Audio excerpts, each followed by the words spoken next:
无论是从前还是今天 ，EDG 都是一支很强的队伍。但是在这个赛季，我们超越自己，帮助W赢下比赛。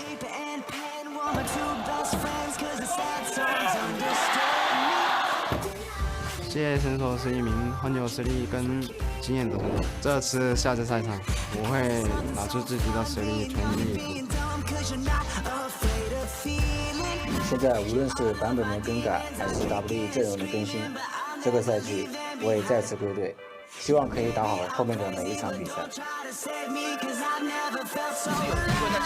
在抢跳，给推回去，这个位置没有打出去，要创了高了300码，45级的第一个的进场，直接秒掉了一个先率，那结果应该是 W 要直接一拥而上了，推本得到他一丝血量，按照只能重返了。W 也有了新的 AD 选手加入，那我觉得我们还是会像以前一样赢下他们。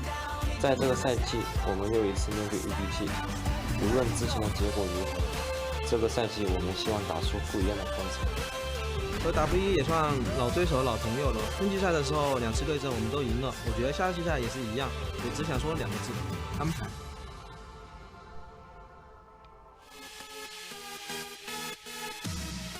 And welcome back to the LPL. It's week 2, day 6, and it's time for our match of the week. We went from Chengdu to Xi'an. Welcome to the largest venue in the LPL arsenal, 1,000 strong. And now Edward Gaming will face off against Team WE. And not just against the team, the crowd, but also the drums of Xi'an. So can they beat the thunderous applause as Team WE, fresh off their first victory this split, versus Edward Gaming, trying to make the comeback. You can hear the crowd go loud. It's not just going to be Team WE fans. It's EDG, the most established organization in the LPL. Scout on your screen right now, preparing for another page in the history books between them.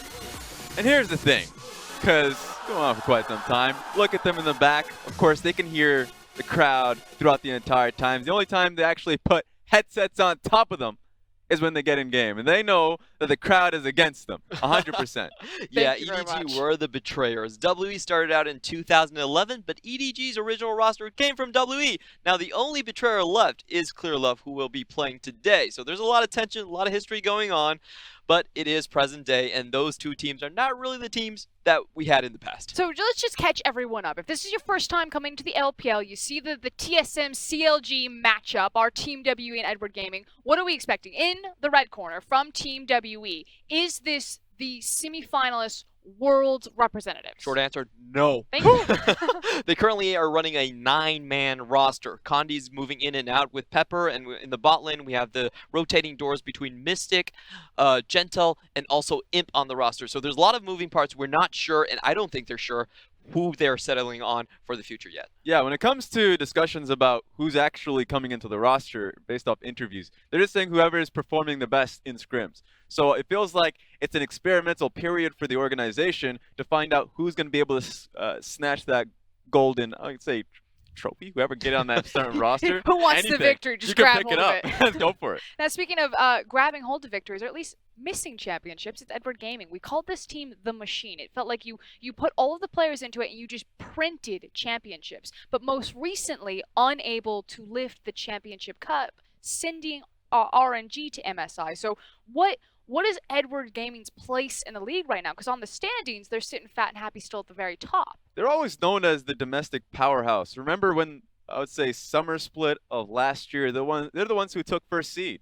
So they took first seed, and even though everybody will remember who went the farthest in Worlds, they're a team that knows first place so damn well. And so when they did fall eventually to RNG, that hurt them quite a bit. So they want to be able to reach first once again, because that's been the legacy over the organization. I'd say they're still a top team, but I wouldn't put them as a top team with the best talent yet. I think you can see it from their laning phase and their late game 5v5. Those are points where other teams in the league have really caught up or even surpassed them. So EDG, they still have the brand name, but what they have going for them is the mid game, which we call the tempo mid game style, where they like to play a lot of globals, where they like to play with winning bot lanes, one of the few teams to still stick purely to ADCs, and then also with the pick-off potential from the mid lane coming out from Scout. And you can actually see it on the bottom of your screen, and we grabbed these are the 2018 win rates for these champions. That Edward Gaming like to play this global style. This isn't just 2018 EDG. This is almost 2014 and since then, Edward Gaming. Yeah, they've always loved and prioritized this style, which is fun to see. You can see the win rates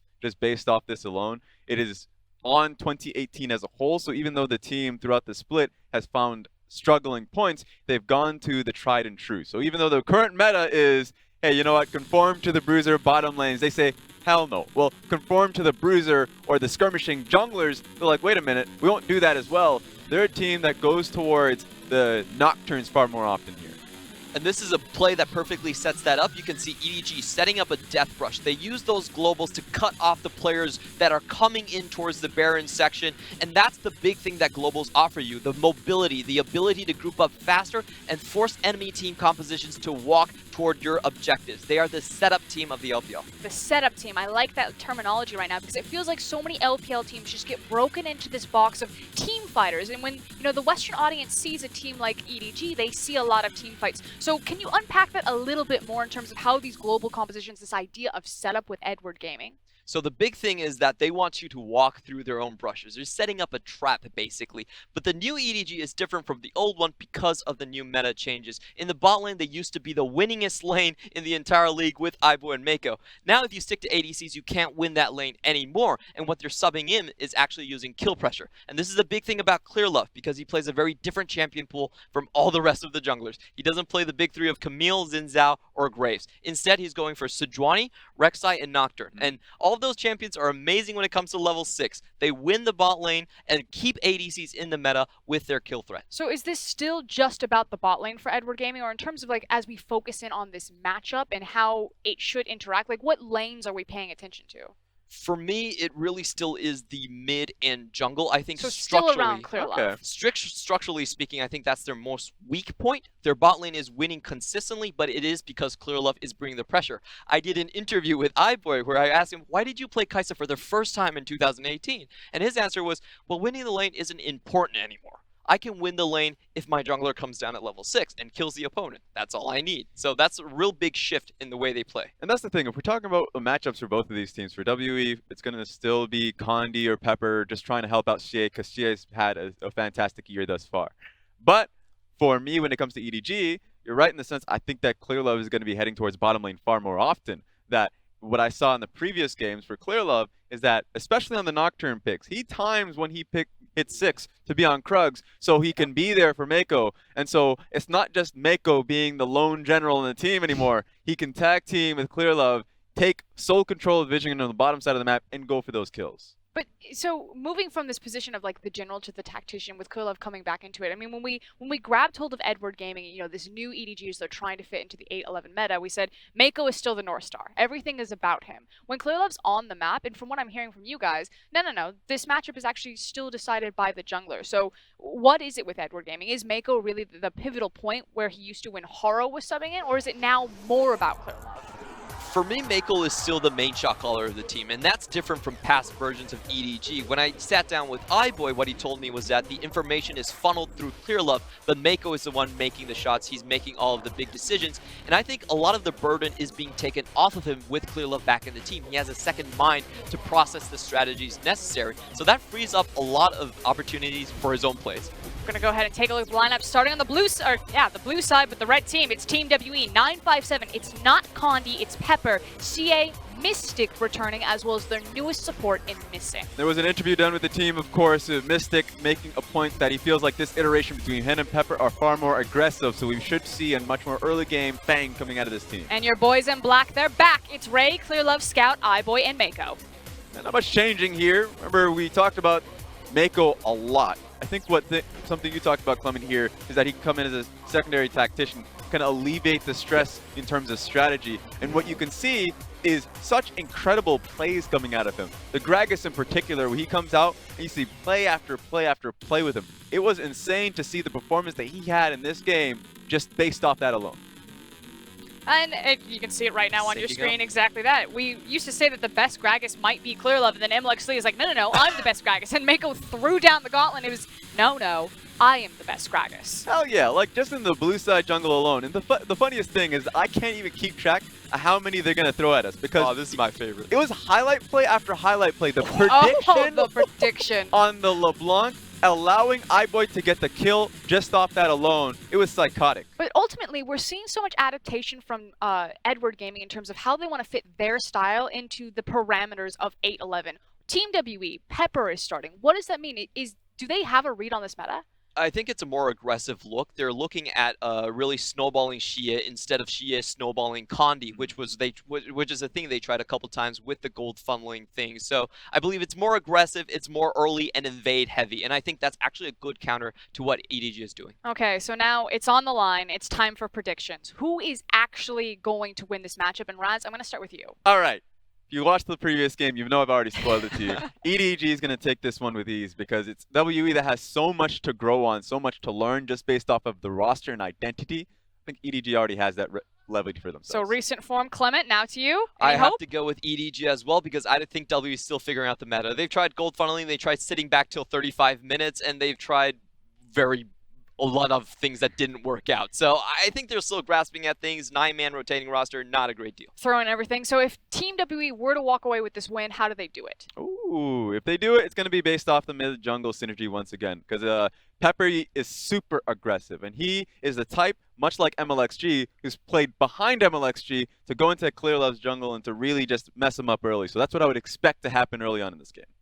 And so, you've heard it from our experts, but we are not the only ones that have been tipping on Match of the Week. In fact, our furry friends from across the LPL have been joining us and tipping against us. I believe in first week we had Nice, the Edward Gaming dog, but for this week, we have the Corgi Rich from BLG.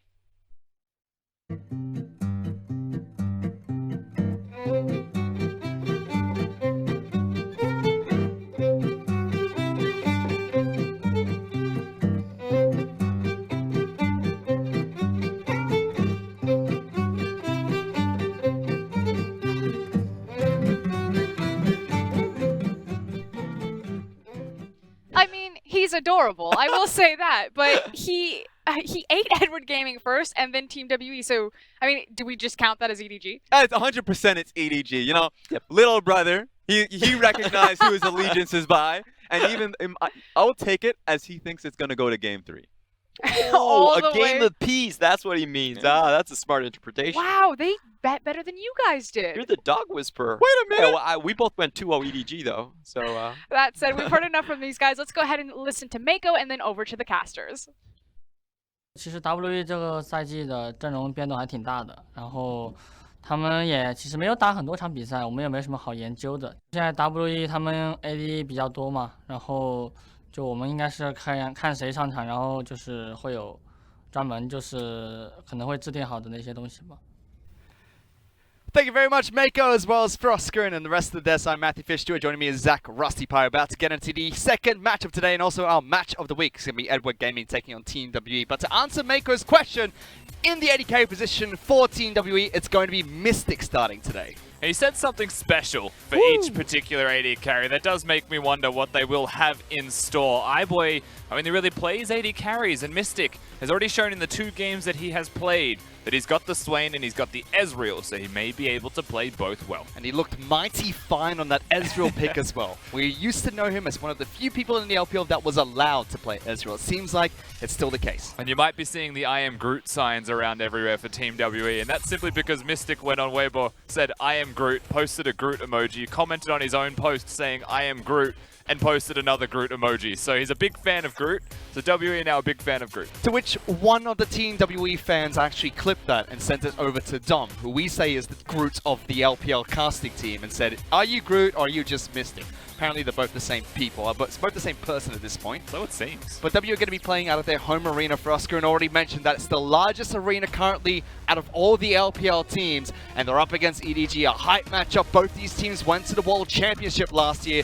WE have not looked good since their return from the World Championship. EDG all the way to the finals at Spring Split. They're going to be looking and trying to hunt for a World Championship run themselves onto Champions League for the first match of this best of 3 series. WE banning out Darius, Kai'Sa, as well as Zoe being taken away. EDG, Nocturne, Swain, as well as Shen. Those are their 3 bans. And they get the pickup here of the Talia for WE. That's a big one. Pepper going to be able to play that, and CA potentially able to flex that towards the mid lane. Looking at the opposite side, however, I respect the Olaf pretty much immediately as a response to that.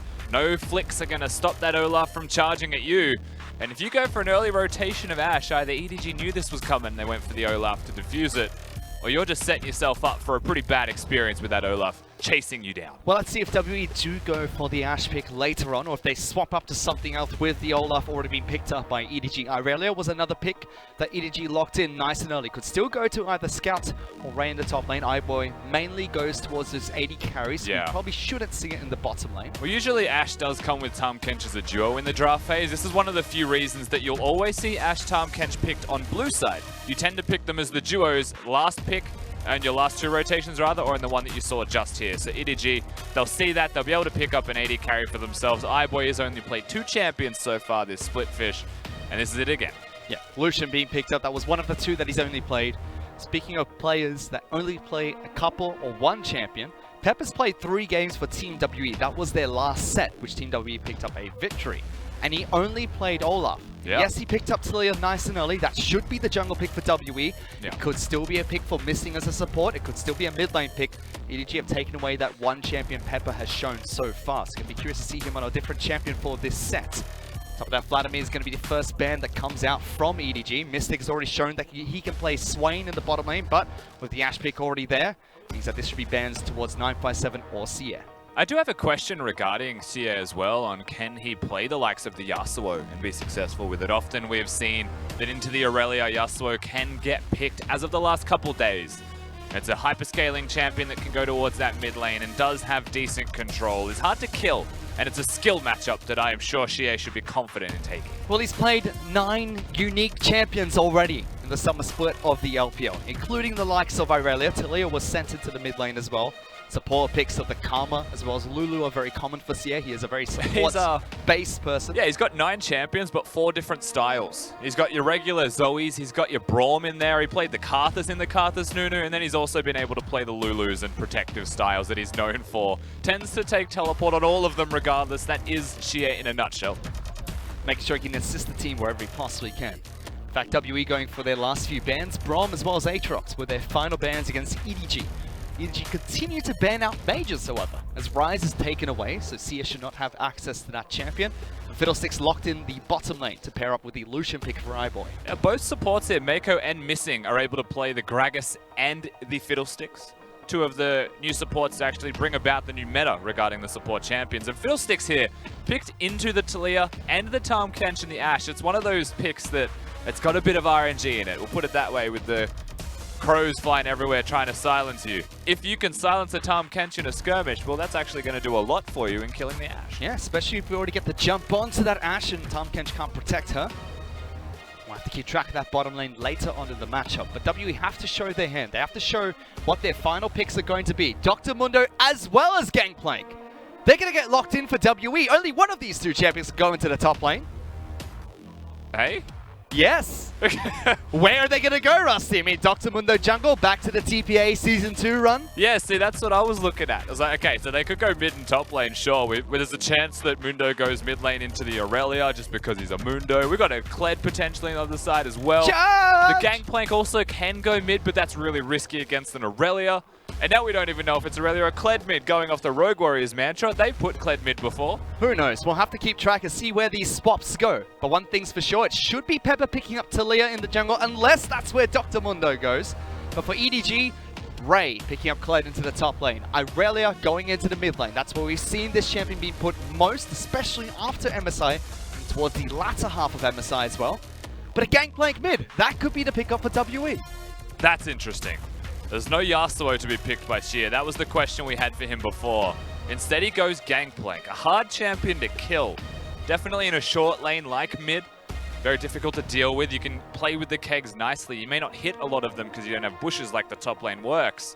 But to take him down is a tall task. And then, of course, he's got the exhaust. He's set himself up to just scale. But Gangplank is such a risky champion put into the mid lane when you need to have priority in mid and early. Oh, it definitely is a risky champion. Even when we have players like Zoom in the LPL who have played 5 games of Gangplank in the top lane, a pick that, yes, is not uncommon, but only a few players play it. It can be scary when a player like Seer picks it up and says, I'm going to take it into a different lane. I'm going to try and scale up there and make sure we still have a beefy tank on the top side of the map. As Dr. Mundo is going up there against Ray's Kled. I mean, Team WE overall have picked themselves your AD carry, your support duo, the Tahm Kench, the Ashe, one of the two most staple bottom lane duos that we've seen in the LPL this week. They've gone for a scaling mid laner. They've gone for a Mundo in the top lane that wants to hit that one item, so can go mid game, maybe hit that late game and still be completely indomitable. And in the jungle role, Talia with the early pressure. To me, WE have made their game plan fairly obvious to their opponents. The question is, where does Pepper play?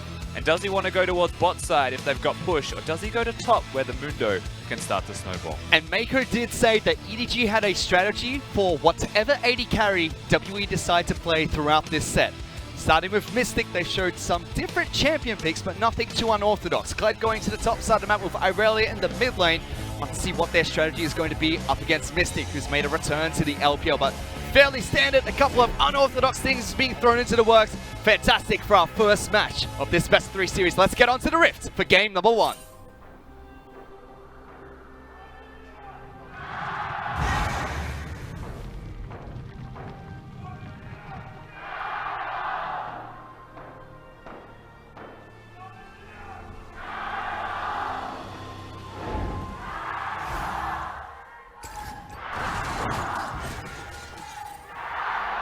You might notice that the EDG chant's a little bit spaced out as WE, they've got the drums of the home arena.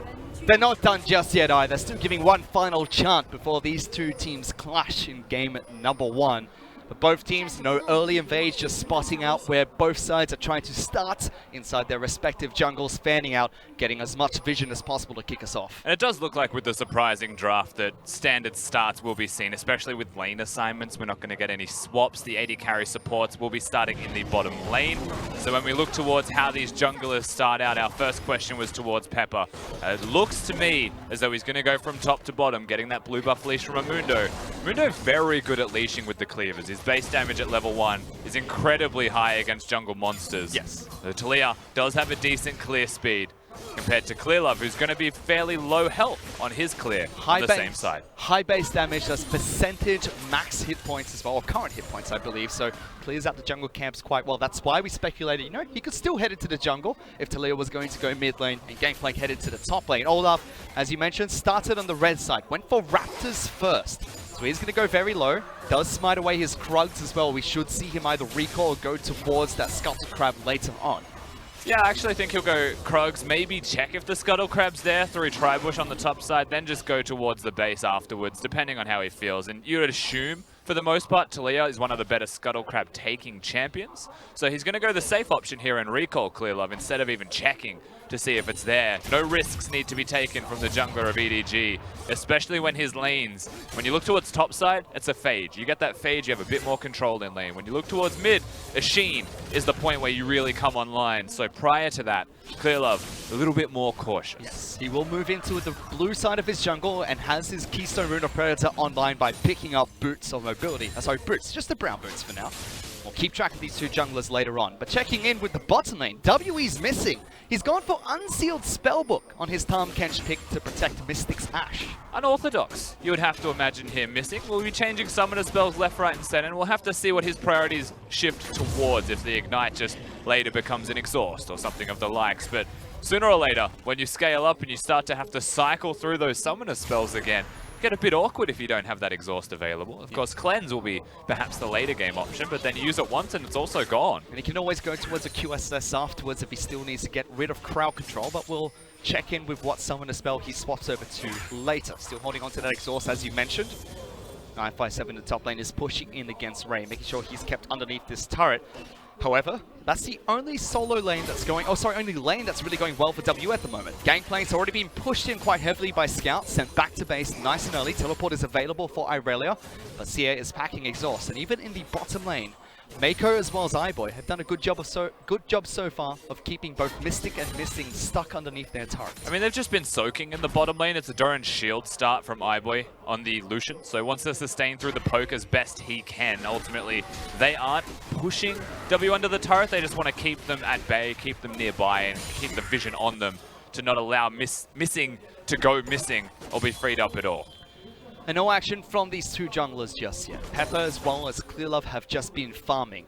You'd have to say Pepper has a slight advantage, picking up both Scuttle Crabs and finally doing a full clear. Yeah, gold lead for sure. On the bottom side of the jungle. As ClearLove is looking to try and see if he can get a gank going on the top side of the map. Ray is clearly posturing like something's up here. 957 new. First, and immediately flashes away Whoa. underneath the turret. However, ClearLove wants to go in, flash forward, and first blood picked up by ClearLove. Great gank for EDG. Very impressive stuff here from EDG. You wouldn't expect the gank to be seen. It was so aggressive with the posturing from Ray on the Kled.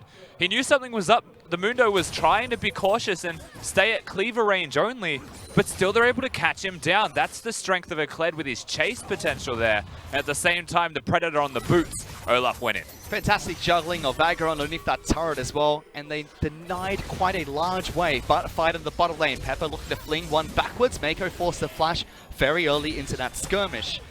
Holds on to most of his hit points, but successful gank from Pepper burns the summoner spell of the squishy support. Ultimately, the attempted trade there from Team WE. EDG will be happy that it wasn't a kill, but you feel quite bad for that if you're Mako not having your flash. That means you hit level 6 without the flash up, so gank's harder to achieve, especially when most of the fiddlesticks we see running around on the Rift rush boots of mobility and try and make things happen. Junglers are, however, going to clash. Pepper gets a flick back onto ClearLove, doesn't deal too much damage, and he heals back up quite nicely through his refillable potion. Pepper, however, gets access to the first random Scuttle Crab. ClearLove's looking because there's no mid laner for Team WE, so Pepper kind of oversteps his bounds here. Tries to find an opportunity to maybe push out ClearLove and secure the Scuttle, but he didn't have the team to assist him. Doesn't get it, and ClearLove picks up the first random Scuttle. With that, he's also an experience advantage over Pepper. Also has the single kill to his name as well, and now he's looking towards the bottom lane on top of that. This should never work. That's kind of what you talked about earlier though, Rusty. With the gangplank being picked up in the mid lane, he's a scaling mid laner. Doesn't have much priority or access. Irelia does well at that. And just like that, they lose control over the river from that one play. Interestingly though, what we have seen from that middle lane, as you mentioned it, is that she has been pushing in quite consistently. He's been able to use the kegs to clear the waves. He's been focusing what feels like on the waves themselves to keep Scout under the turret, keep him at bay, make him focus on the minions. It's one of those things you do with like a Vladimir in lane as an example. If he's using Q on you, you're losing lane. If he's using Q to hit minions because you're poking him, then it's not so bad. But he has been okay in this lane so far. Yes, pushed in sometimes and does get a good push against Scout like he is now, but still holding on to his exhaust. Scout is running teleport and has already been forced to use it to get back into lane. But I'm curious to see where this composition comes online, because we haven't seen a gangplank in the mid lane for this split of the LPL. We normally see it on the top side of the map, and only a few top laners like Zoom will pick it up from time to time. So very different for their first game against EDG, and curious to see where this composition actually comes online. You know, one thing that we always see with Gangplank's Fish is that they always come online and they look like they do damage when they're defending their own inhibitors. That's because most of the teams beat them before the 30-minute mark. You're looking at Trinity Force, maybe the Sterix gauge to be seen from him before the Gangplank himself comes truly online. But when you're going Trinity Force against another Trinity Force user, if you're able to stay up, stay even, and in this case, Fishier ahead, then you spike a little bit sooner than he does, and Gangplank getting ahead, always going to do wonders for the team. A better outcome perhaps for the team when it comes to team fighting. For WE overall though, when you look at their 5v5, they've got decent roam, they've got decent utility from their bottom lane, Mystic and Missing, able to use that Tahm Kench ultimate and the Ashe ultimate. Hopefully put in his best Shwan P-Pants and try and get some arrows across the map. Man, he had a fantastic game earlier today. Certainly did. Playing well against TOP. OMG picking up a win there. But you are right. WE have a lot of global potential. Mystic, Missing, both have got ultimates, and there's one for Talia as well. Ashe Arrow not going to connect and teleport immediately behind him. Throws out the ultimate to try and disengage. Mako wants to run back in. Kled's down here as well. Ray charging forward. Pepper's going to fall. Missing pulled back as well from the bear trap on a rope, and the flash fall from Iboy picks up the kill, but he's not done. Charge, and look at that little Fiddlesticks go! He's a scarecrow with these Supermax. He's charging in. Ray gets another one, but the action doesn't stop there. Mid lane, Scout, 1-on-1 against the F. Flashes in! Gets the kill on across the map! EDG take down WE! And gets the reset in the middle lane. Scout comes up big, but EDG in the bottom lane even bigger. Ray is the man you have to look towards. ClearLove sets it up early in the game with a gank top lane. Ray hits it home hard for EDG with his teleport bottom. Now 2-0-2, and that looked a bit comical at the start with Mako caught out of position. WE were the ones trying to kick that off. EDG just too strong. Definitely too strong, and it's picked him up a nice 3,500 gold lead against Team WE as well. We spoke to the utility and the global potential WE have. They tried to use it against EDG, but their counterplay, their reaction to the play that W threw at them, works out so well. Certainly does. Of course, you see how this starts. Note that Pepper even predicts the ultimate, tries to fling him, but no one can kill Mako. iBoy was 6, Ray had teleported, and so they're able to just press forwards instead, not even going through the Gangplank ultimate thrown by Xier. So they dive the turret, and good little execute here just to get the kills. And note that the Gangplank has no ultimate because he used the bottom lane. So while Scout's hitting him mid, that's another thing that is completely missing, as we get to look at iBoy's carry sign. And remember as well, we saw the gank early into the top lane by Clearlove, means that 957 was forced to teleport into the large wave that crashed. So his teleport only just came back off of cooldown. Yeah. This is one of those points in the game where you see something happen 5 odd minutes ago, and you can see how that really affects the forthcoming plays. And in this case, WE were the ones trying to be proactive. It wasn't even EDG, but they had those advantages. They were able to use those very well. So this was a good reaction coming out from EDG, and I'm curious to see where they go next. They are definitely now in the driver's seat. Every single lane has an advantage. Every single person from WE has been sent to the respawn chamber at least once. So how did EDG continue to attack this game? Because they've already opened up a nice lead for themselves just 10 minutes in. Well, if you know EDG, you know one thing, and that is at 10 minutes to 12 minutes, they tend to dive bottom lane. They tend to go towards that bottom lane outer turret. They make a set play around it. And the thing that changed in this game is that it's already gone. They already broke that far sooner as a reactionary play to their opponents.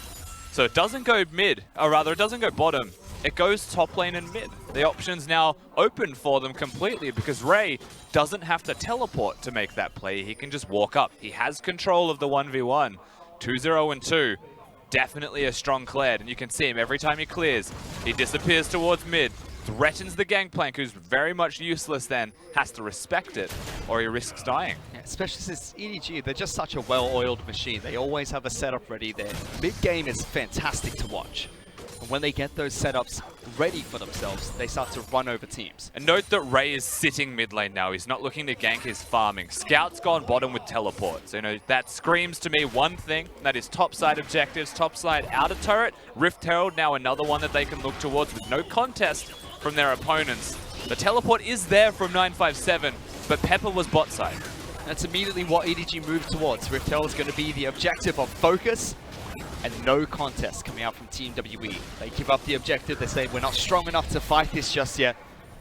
With the pressure that EDG are exerting over Team WE, it almost feels like there's not going to be a point anytime soon where they'll be strong enough to fight this composition. You're waiting for item spikes to feel like any semblance of a resistance is available for the side of Team WE. You're looking at the Trinity Force that's now completed for CS, so be happy about that one.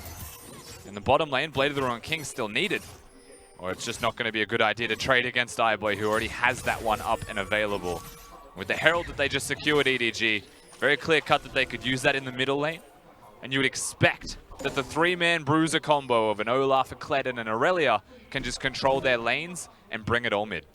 Does mean that EDG's composition has a ton of physical damage. So someone like Dr. Mundo can stack armor, and the later this game goes, the more difficult it's going to be to kill the 2 tanks on the side of Team WE. But EDG going to try and see if they can capitalize on their mid-game prowess. Try and make sure this game ends nice and early against WE. WE just trying to hold on, trying to defend. We were checking in with this bottom lane duo early on, Mystic and Missing. They started for Team WE in their last match and played fairly well, but against iBoy and Mako, that's a different caliber of bottom lane duo, one that's been together for so long. Absolutely the case. EDG are able to pressure them, and Mystic still doesn't look by any means bad. They just lost a trade. Herald now summoned in that middle lane. They'll get the full charge off and they pressure the structure. They try to pressure the structure, but they do call upon their bottom lane duo to move from the top side into the mid lane. So they defend mid lane outer turret successfully, but a lot of damage has been done to the structure. Yeah, in this case it was less of a set play where they wanted to take the turret down, more of an opportunistic throw the Herald. Maybe they just forewent the fact that Tahm Kench can bring the AD carry there, that WE were very vigilant in how quickly they were able to respond. Ultimately, the turret doesn't go down, but it is so low that they're able to pressure it. And you can see EDG's reaction to that, however, is by keeping their duo lane mid, making Gangplank's life really difficult to clear those waves. If there's a cannon wave, you know they're going to push. He does have the assistance of Missing on Tahm Kench. to help him out. But that also means that That's a mismatch, though. Mystic's now on Ashe against a Kled in the top lane. Yeah, it's bad. You don't want to do that. Kled's got a Black Cleaver. Kled's level 10. He'll be getting close to 11 as well. He just presses ultimate. Ashe is going to die. He has to respect. You can see Mystic does show that respect where it's due.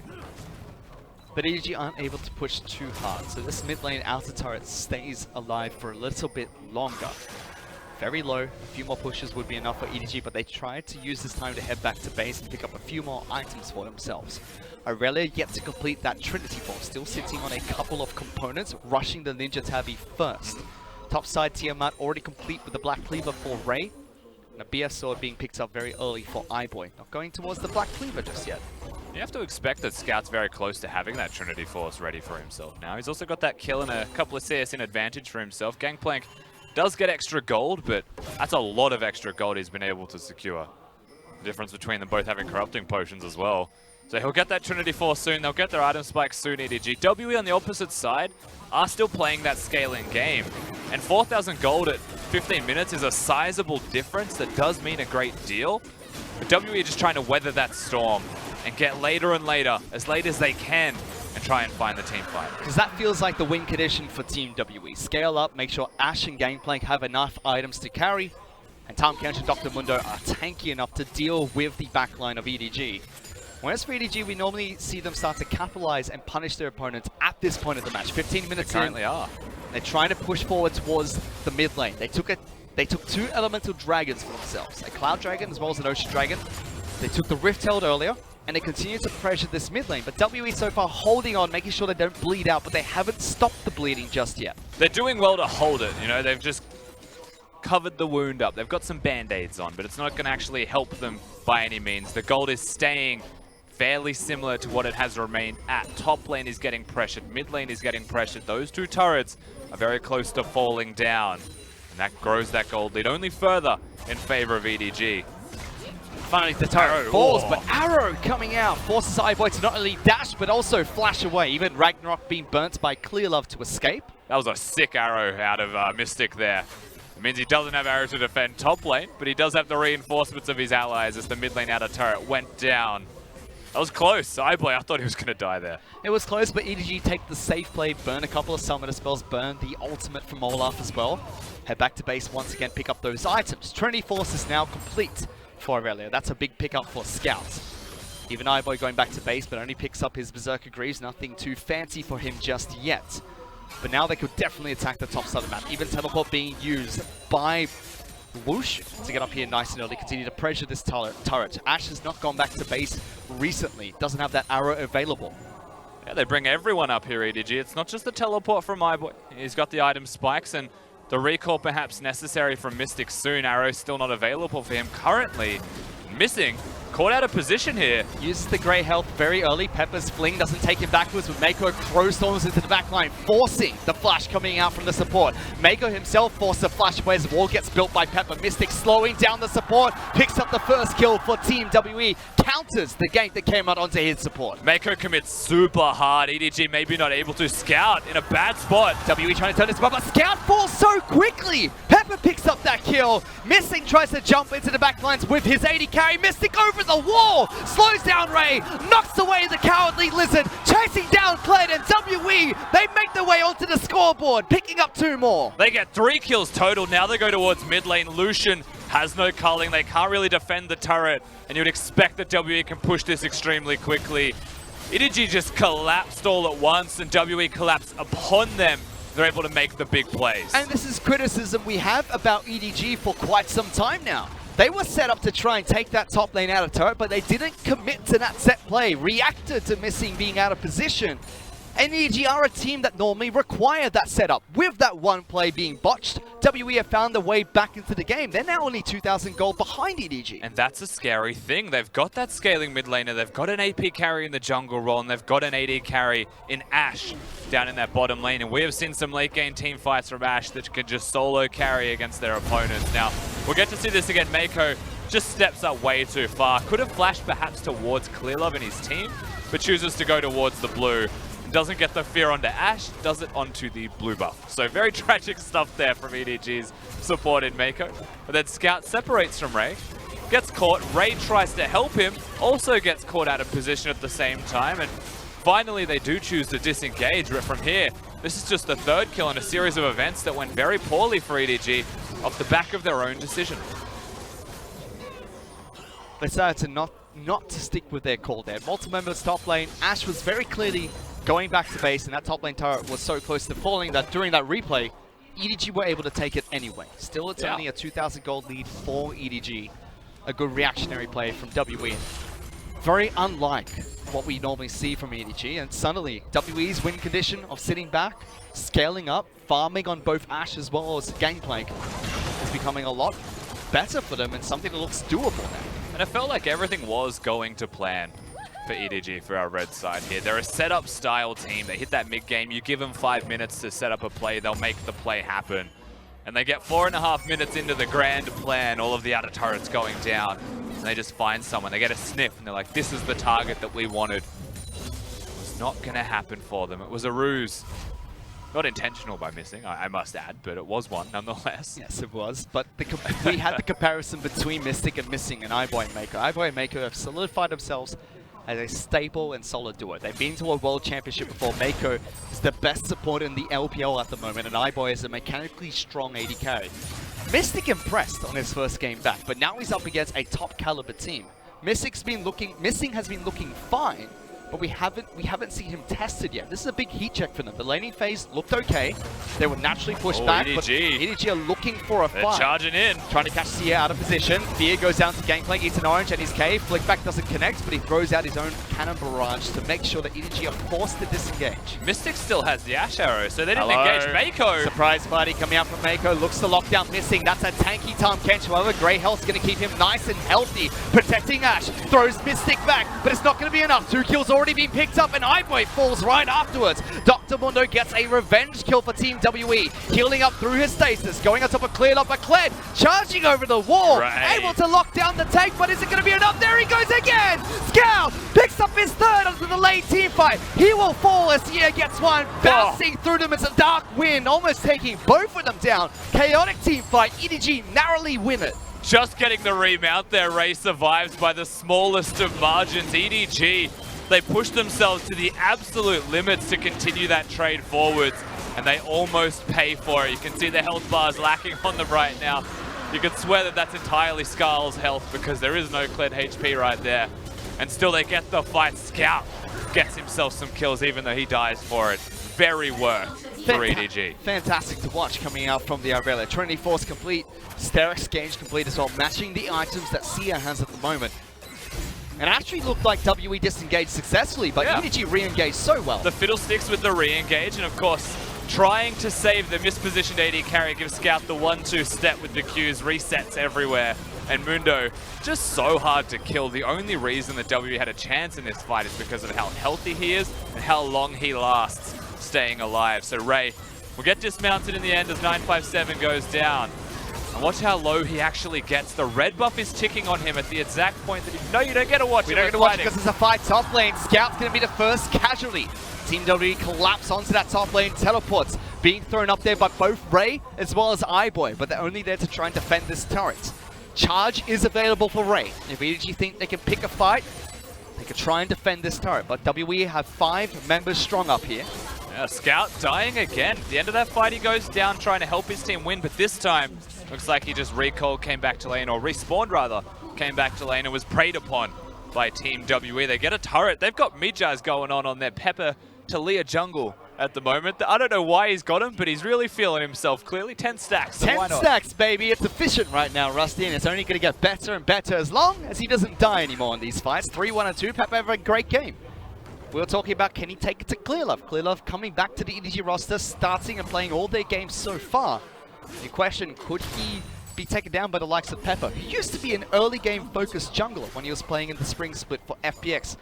tailored towards a late game, more calm, more relaxed jungler when Core joined that roster. Yeah, and seems to be fitting in well for WE for the first few games he's played with them. Slowed down very significantly since the end of last split, and coming into this one, you can see that continuing to reign true. So ultimately for Pepper, yes, he's gone for the risky build. He's got the mid-jai stacks. He's 3-1 and 2 though. He's not competing with Clearlove, so to speak, in this game. He's actually fighting with Ray, who has been everywhere. Ray definitely has been everywhere. I've seen this before. I've seen this play already once in this match alone. 957's out of position for this fight if the engage comes to Team WE. They're pinging over towards the Baron, but also curious if someone is going to be in that brush, and you have to expect EDG trying to set something They're up. doing this against an Ashe who has Hawk Shot. They've got a Scrying Orb on their mid laner, so they clearly want the fight. Charge going to come forward. Mako jumps in, but they fear Dr. Mundo. Can he get his ultimate off? No, they can't. They kill the tankiest member of the team to start. Great ultimate coming out from Scout. Locks them down into the back lines. Kills Talia. Then to Mystic. Double kill for iBoy. And EDG force a fight and win it. Clean from EDG. Over to the Barra buff now, easy as you'd like. They get the team fight. They get so many members of WE gone, and only Shears left standing. Of course, the Gangplank, he can clear waves. EDG will get that Baron buff as soon as they possibly can. Big team fight from them. Great combo with the Kled and the Fiddles. It's been back and forth between WE as well as EDG. Clearlove, you best be careful. Forced to use the smite nice and early. Make sure he keeps us enough hit points to continue tanking this. No Cannon Barrage, no globals available.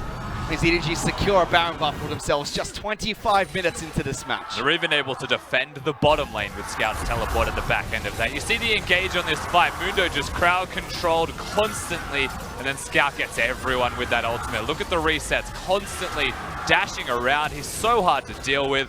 So they'll get the rest of that fight, no problems whatsoever. The confidence coming out from EDG to know that they could kill that tank straight away and start the fight. Remember 957 in the close fight against EDG earlier on. He stayed alive for so long that it almost turned the fight in favor of WE, forcing EDG to use more ultimates, to use more summoner spells just to take down that tanky member. And he only has to build armor here. Look at his items. Sunfire Cane, Ninja Tabby, Thornmail being picked up, even a Chain Vest with a Kindle Gem complete. Everyone from EDG is physical damage. It's difficult to cut down this tank, but they did it anyway. Except for that Fiddlesticks. He's sprinting around, coring on everyone. That's the one that got him, Rusty. It was. It actually was. He was the one who flashed forwards, has the Ignite. If you want to kill a Mundo, there's two ways that you can do it. You can get him before he presses ult, or you can get him when he doesn't have the ultimate available. In this case, they were able to catch him out before he could press that R button at all and sustain his way through that fight. If you're looking at WE, I mean, they still have the capabilities to scale up. It's only 5,000. If they can withstand this Baron effectively, they're still in the game. Signs of life when Fiddlesticks is jumping in once again, fearing up Dr. Mundo, missing, saves the tank, tries to spin him back out. Now the ultimate is ticking for 957, so he should be able to stay alive, but they're diving on towards the inhibitor turret. Mystic's kiting very well. The EDG will be pulled back by Ray. Kled is still going to be there, knocked off this little lizard, but it's not going to be enough. A triple, a quadra. Scout pops off in the fight. EDG dive deep, but they clean out Team WE. And this may actually just be the game here for EDG. They've got the Baron 4 dead and only the Gangplank standing. At 27 minutes, EDG may have just done it. 10-3-2. The Aurelia performance coming out from Scout was fantastic to watch. CA is still alive. Gameplay's going to try and do what he can to defend this turret, but he's all alone at the moment. Respawn timers are going to get a couple of the champions back up to defend. CA actually trying to be a bit aggressive, pushing EDG back, making sure they can't recall as effectively, but they hold on to fight another day. Tom Kench coming in as well. Do they have an Ashe Arrow? No. They've got Pepper though. Well, that's not going to do anything besides knock his team away from them, so they'll have to disengage WE. Not quite the fight they're after.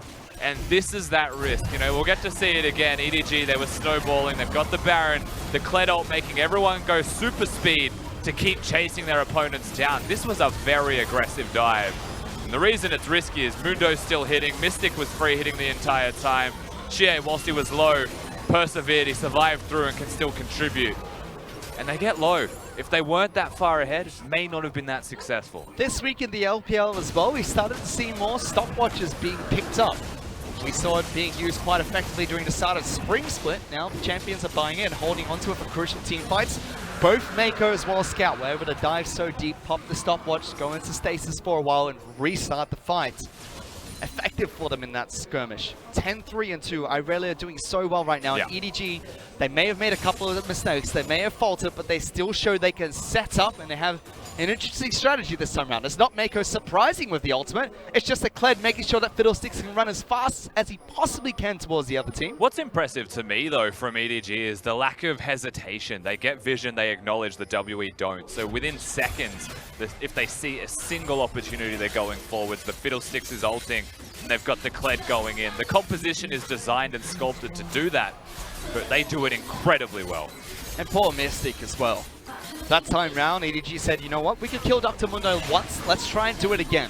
However, in saving Dr. Mundo, Missing kept the tank alive, but as soon as Mystic decided to kite, it looked like he was in a good position. I mean, 3 items available for this Ashe. He's starting to scale quite well. And you know what, Fish? No I think EDG are about to do it again. Oh no. They've got the combo ready. They can pressure this turret. They want to wait for the super minions in the top lane to start to pressure. From that point, though, there's no Baron buff, but they do have an 8,500 gold lead.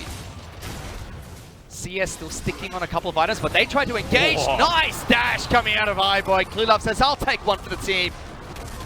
I'm all up. I'm fine. That is nuts, actually. For me, that's the second time iBoy's been able to dodge it pretty much point blank. And even past that, Clearlove had so much confidence in his AD carry dodging it that he had the Ragnarok ready. I mean, he just knew he was going to get hit because his AD would dodge it. iBoy was the first robot to pass the Turing test, so it makes sense that he's able to do insane things like that, somehow dodging abilities that no one should be able to. Throwing out the culling now, trying to trim down the health bars of Team WE, but EDG settle for the mid lane inner turret. They're going to head back with the gold lead they've acquired, 9,000 gold. Waiting for the next few objectives to continue pressuring WE. I mean, they picked up 4 elemental dragons. Next one's going to be an Infernal. Baron's coming up in a minute 30 as well. That's the objective you're looking at. 1 minute, 25 seconds now to the Baron spawns. EDG all recalling means that they're going to go back, ideally get their control wards and just walk over to the Baron pit. And more importantly, walk into the enemy blue side jungle and say, come at us. Because our composition is handcrafted to fight you if you try and get entry into the river. And it's a hawk shot, so they've got Ashe with a scrying orb as well. There's a lot of ways to actually spot EDG. So that's why I think EDG have to be more aggressive with their vision and actually try and catch WE in a place that is a bit more forward. See if they can, because WE's composition is starting to feel like it's slowly coming online. Dr. Mundo has those tanky items, even picking up the Thorn Mail, making sure that everyone who attacks him is going to take damage for hitting that tank. Yes, Talia looking good with the items that she has, but that Magi Is he though? 4 stacks now. Look, I'm not WE's coach, but I'd absolutely be smacking him across the back of the head for having that Magi right now. He was feeling 4 himself. stacks because he died. He was in a losing game and he picked up a Soul Stealer. He's stealing my soul right now by doing that. But the 2 scaling champions is who I'm looking at, Mystic as well as Gangplank. They've only had 3 items for themselves. I mean, Scout's already picked up 4. iBoy with 4 as well. So we're coming back, Fish. We're coming back. You know what really gets me? Is that look at his slot efficiency, because he can't get a Fiendish Codex. Oh, no. He can't get any components of the Zonia's Hourglass. He's stuck with a Soul Stealer. That's where you sell the control ward and say, Mystic, you need to pick one up instead. Yeah. 957, why don't you have one? But Baron spawns. EDG started straight away. Hawkshot's going to reveal this, but Baron's already down to half health. Ivan's going to join the fight. It should be able to chunk this one down. WE not going to get there in time. They're not going to fight for it either. Burn though from EDG as well. They've got the Kled, so WE can't afford to get close at all. Either you contest or you back away. And in this case, WE was smart enough to recognize that they need to run before they're getting Kled ult range. And now with a 10,000 gold lead, with Baron buff to work with, things are looking dire for Team WE. They held on, they capitalized and punished the mistakes that were made by EDG, but EDG from start to finish, they've been the proactive team in this matchup. Definitely have. Of course, they've been the ones controlling the pace of the game. WE made the first move, and it was countered, and it gave the advantage to EDG. And from that point onwards, it's been about if EDG makes the correct move or not. We've seen a couple of moments, however, from WE. You can't completely discredit their performance so far. The fight in the top lane, straight after. They're able to pick up a tower, kill Scout. That's a nice thing for them to get, and it shows that they're still moving, they're still thinking, and actively trying to make plays. And they are still a composition that can stack armor against a mostly physical composition. Mako the only real threat there. He's a fragile Fiddlesticks. So they're still in an okay spot.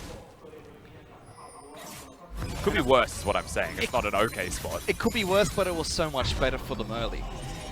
There were a couple of times where they successfully disengaged against the charge composition and rundown comp that EDG have, but fell to the surprise of the reinitiation because EDG just have so many tools to jump into that back line. I mean, even Ray winning those one-on-ones now, teleports into the mid lane, should be making short work of this inhibitor turret. The flick back with the two members means nothing at the moment. Every single inhibitor is under siege by EDG, and WE just watch somewhere they have to put up a last stand, Rusty. Yeah, they just go straight towards bottom lane that Kled prepared earlier. The next inhib falls. The top lane is now free to be taken as well. They just got to corral the minions into the base. They've got to wait a little while for super minions to start to crash, however, EDG. But they have absolute control of their opponent's base. WE left only responded. They've already shown how deep they can dive, and there's only one Nexus turret. If there were two, maybe EDG be a bit scared, but if they can walk the minions in, wait for those supers, they still have a lot of Baron buff to work with. And there's not much besides the fountain that can really protect WE at this stage in the game. WE, you can see them trying to take that one opportunity they had, stepping forwards before the super minions crash, but they're coming now, and so is the Kled. The charge, looking onto Mystic, out of position again. Missing, trying to keep his AD carry alive, but they're looking to flick him back. Irelia, deep into the backlines, will deal with the AD carry on top of the fountain. The rest of WE can't even deal with the backline of EDG. They're all gonna fall. Only Missing left alive. Gangplank gets a single kill, but it doesn't matter. It was back and forth between the two teams, but the well-oiled machine of EDG were one step ahead the entire way. They take game one over WE. EDG proved to be too strong in the first game of this best of three, and our match of the week here on Sunday. Strong showing from them. Scout only really dies to the fountain in the end, otherwise he may have still survived. He didn't choose to 1v1 that Kench. WE, they had plays, they had opportunities perhaps to make things happen here or there, but you mentioned the machine. It seems like EDG could not be stopped once they got that lead. But they're not immortal, which is what Team WE showed. They do make mistakes, and they were prone to mistakes in that match. WE did punish them for it, often pulling back what was a 4,000 or 5,000 gold lead for it. Bring it back into a fighting range, a team fight range for WE. And it shows in the gold graph as well. A couple of dips every single time WE found a way back into the match, but EDG were tenacious. They made sure they kept coming back, kept finding new ways to attack WE. You know, above all of that, actually, the EDG just played to their composition incredibly well. The one thing that, to me, separated these teams was that EDG knew what their comp did, they knew exactly how to execute on it, and they executed on it with no hesitation at all. They get vision, they Fiddlesticks ultimate. And the cool thing about this composition is the Fiddlesticks ultimate doesn't have to be the engage, it's the Kled charge. And you can see it coming, but can you actually stop a Fiddlesticks running at you at 900 move speed, ready to just rain down terror? Because he moves so quickly that he can come from the back line, entry to the front line. It actually changes the dynamics of warding and vision placement against the Fiddlesticks. I mean, an express delivery of a surprise party coming out from the Fiddlesticks. EDG's rundown composition ran over Team WE in game number one. But to break down that match, let's send it back to the analyst desk. Surprise! Edward Gaming won game number one. Who's shocked? Yep. None of us. Yep. Now, let's kick it open, though, and kind of talk about the champion side, because we saw the drafts come in, and we immediately diagnosed that, okay, Edward Gaming, early game composition, Team WE, classic WE, have these late game scaling options. And that's the thing immediately with WE, because I like the Taliyah first pick. The moment you see Taliyah first pick is like, excellent, Pepper's got his main motive right here, going into deep into Clear Love's jungle. Who's going to be his buddy? Scout? Nobody. Well, yeah, I guess so. Like, that's what it comes down to, because like the GP and Mondo come through, and I've only seen GP mid lane once this split, and it's gone through to FlyQuest's Keen. Yep. Keen has a lot of picks with himself, and the problem here is he has no duo in the top side of the map, because it's Mondo who's going to get pushed in by the Kled, and it's going to be the mid lane Aurelia is going to push in, even gets the solo kill really early on in the matchup. So Taliyah is hard focusing on the bottom lane, and that doesn't pan out well. And I want to quickly hone in, because Clement, you immediately grabbed hold of the last pick Kled as the counter into Mundo. Now, explain to me how the matchup works and how it really infiltrated this game. Well, it's actually a really simple counter because you deal more damage through 1 to 5, and Mundo can't walk away from you. So the matchup statistically is about 58% to 42%. It's very heavily into Kled's favor, and we rarely actually see Ray get a lane lead like this. Sure, Clearlove didn't need to set him up for it, but he was able to transition it into the bot lane immediately. And this is something that EDG as a whole is one of their weakest points, because EDG, Ray, statistically is the worst top laner. He rarely gets good matchups like this, and when he does go popping off, you can see the brighter side of him. Yeah, and it's immediately like that. It was the fact that they set up the trap, you know, they let Ray get shoved in, suddenly he gets ganked, and then now they have the advantage top side. Boom! The TP comes through, and suddenly everyone is in that bottom lane. And this is just beautiful. The first Mako play to dodge out on the kill combo, burning a lot of things, and then iBoy flashing in to remove the Tahm Kench from the play, let Kled charge in and not stop on the dead body of Tahm Kench. And this was the most fun part of EDG's composition, was essentially Kled was not going to be split pushing. He was just alongside the team, allowing them to push forward, because you saw the Olaf, the CC bot of Fiddlesticks as well. Essentially, they choose their target. A lot of the time, it was just that Mundo who is being pushed to the wayside, and they can find those fights easily. And Rusty said it on cast. I think it's a great point. I want to echo it here. It's this idea that at 8 minutes exactly, Edward Gaming are always going to be bottom lane. You know they're going to throw the same punch every single time. On the analyst desk, we use the word setup. They're a team that like to set up, have these traps, and then if they execute on the plays, they run away with the game. And so here's the thing. When you look at that bot lane play, we see Edward Gaming snowball. Suddenly there's 5 kills. Raz, we talked about the solo kill. But when Edward Gaming slip up, and it's Team WE who come back, it's still EDG that are being proactive, just missing execution. Because it comes down to timing. It really does. A lot of the times, EDG has proper use of timing and when they are basing, when they're getting proper vision out. Clearlove and Mako are the best right now in the league in terms of keeping their vision on the map. And it's WE right now that are pushing on a lot of new supports, this time around missing. And so that just doesn't happen. So even though you see teams that have like 2 to 3K gold lead, it always feels like EDG are the first ones that are setting vision around Baron. So a lot of the pressure that EDG have, it's because they're making proper use of their time. And I also just think that W are the best in terms of counter-engaging. And one of the biggest statistics for W is that they have a 30% win rate when they are being engaged upon. That's 3 times higher than the average in the LPL. And you can see when EDG don't secure an early kill in this fight, they're actually getting wiped to the ground by W. They have a better composition that chases, they have more health, and they have the constitution to go longer in terms of the team fight. It is about the pick. And again, that's the back half of that fight. It was Edward Gaming that were trying to set the trap, that were trying to find the engage in the combo, and they just fumbled the execution. And like you're saying, you know, Team WE, they're good enough players that they can capitalize on that. But anytime that Team WE were on offense, when they effectively had the ball in their court, it was because Edward Gaming had fumbled it and not Team WE setting up their own plays. And so Team W were just looking for the opportunity. Funny thing is, after that point, you see Talia getting that Majai word just Soul triggers Stealer. me now. The fact that they just look for opportunities. Do nothing. Wait for 35.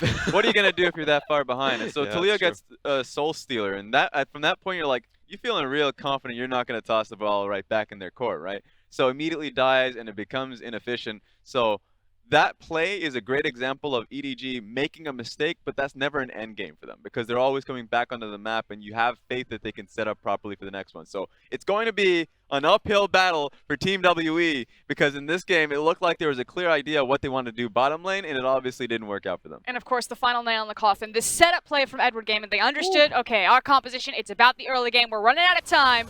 Let's 5-stack, boys. And if you can't get people to walk into your trap, you just take the trap to the other person. That's basically what EDG's composition is all about. Mundo knocked stunned, doesn't really have a good chance to use his ultimate. And Scout, man, that was just dirty watching that Aurelia go through people. He was so sick this game because, like, obviously we talked about how Kled, Fiddlesticks interact, even Olaf following through, but they weren't afraid of them at all. It was the Mundo that was getting caught by the initial star. It was literally just Scout's Aurelia who was diving so far deep into the back line, and there was no way they were peeling off. He was making proper use of his W just because every single time you think they were going to be able to burst him out, he's still alive. Damage reduction was really coming in hot. And we're going to continue to sing his praises because, of course, it was Scout that walked away with our man of the match, the MVP there, had a quadra kill on the very back half of this, and You know, Clement, you talked about the fact that Scout keeps blind picking this. Well, when it It works out shouldn't for him, happen. So currently Aurelia has a 26% win rate in the LPL. There's a lot of counter picks to it. GameBlink was one of them. He should have never died in lane. Darius actually hard counters. We're seeing the Yasuo mid as well. This is not a pick that constantly happens. I think if you can break down EDG from jungle mid, you break down Scout. The GP one is interesting because we've seen what happened in the GP Aurelia lane in the top lane. It's disastrous for GP because that's very diveable, and a lot of that comes down to if you have an extra partner. Didn't happen. In fact, GP had an exhaust on his side. But the problem is if you make that one mistake, you do get chipped down. And even though we didn't get to see the full context because it was coinciding with a bottom lane fight, a mistake happened, so Shea paid for it. just feel like everything just erupted across the map almost instantaneously. Now, that said, again, it is a best of 3. This is our match of the week. We're going to see you on the other side of the break for Game 2 between Team WE and Edward Gaming.